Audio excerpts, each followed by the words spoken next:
Les gars, encore une fois, après le Brésil, on assiste à une démonstration. C'est incroyable. Aujourd'hui, victoire du Portugal 6-1 face à la Suisse. La Suisse qui s'est totalement inclinée devant les Portugais aujourd'hui. C'est vraiment incroyable. Une victoire humiliante des Portugais aujourd'hui. Aujourd'hui, il y a plusieurs facteurs qui jouent. Déjà pour le Portugal, il n'y avait pas Cristiano. Cristiano qui est un peu mis à l'écart. On va dire ça comme ça, entre guillemets. Mais il est rentré après. Il a même marqué un but hors jeu. Mais bon, il est rentré juste après. Mais aujourd'hui, j'ai envie de dire, la réalité est que Cristiano, il doit plus jouer titulaire avec le Portugal. Ça, c'est une réalité. Ça se voit. Aujourd'hui, le Portugal propose un jeu exceptionnel.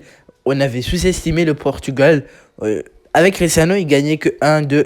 Ne me jugez pas. C'est vrai, vous pouvez donner votre avis.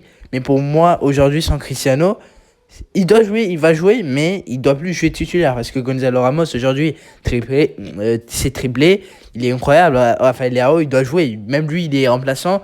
C'est vraiment incroyable aujourd'hui. Alors déjà, pour le classement, je vous le mets là à l'écran. Alors, on avait Diego Costa, pas trop de choses à faire à part le but encaissé, mais bon, aujourd'hui, c'était vraiment une supériorité du Portugal qui était exceptionnelle face à la Suisse. Pour la charnière centrale, Pepe buteur, ça fait plaisir de le voir buteur, ça fait longtemps que je l'avais pas vu.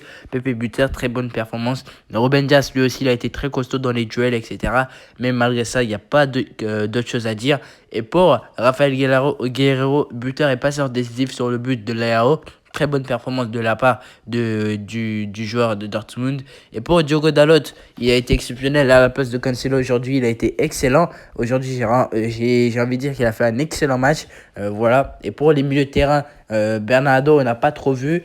Match moyen jusqu'à présent. William Carvalho, lui aussi, il a perdu trop de ballons physiquement. Physiquement, je ne sais pas s'il pourrait tenir. J'espère que Danilo pourrait revenir vite parce que là, Carvalho, physiquement, il n'est pas trop costaud. Et pour Otavio, aujourd'hui, il a été titularisé en tant que milieu de terrain. Moyen, match moyen, j'ai envie de dire.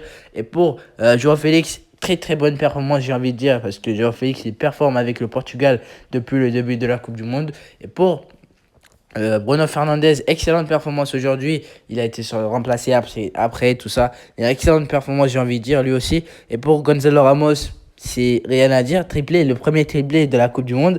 Il est exceptionnel. Il est exceptionnel, Gonzalo Ramos. Je pense qu'il a 4 buts ou 3, je ne sais plus. Vous me direz dans les commentaires. Voilà les gars, c'était tout pour cette vidéo. Débrief, je vous invite à lâcher votre petit like si la vidéo vous a plu. Et surtout de vous abonner à la chaîne en activant la petite cloche de notification. Et je vous dis à la prochaine pour une prochaine vidéo. Allez, salut!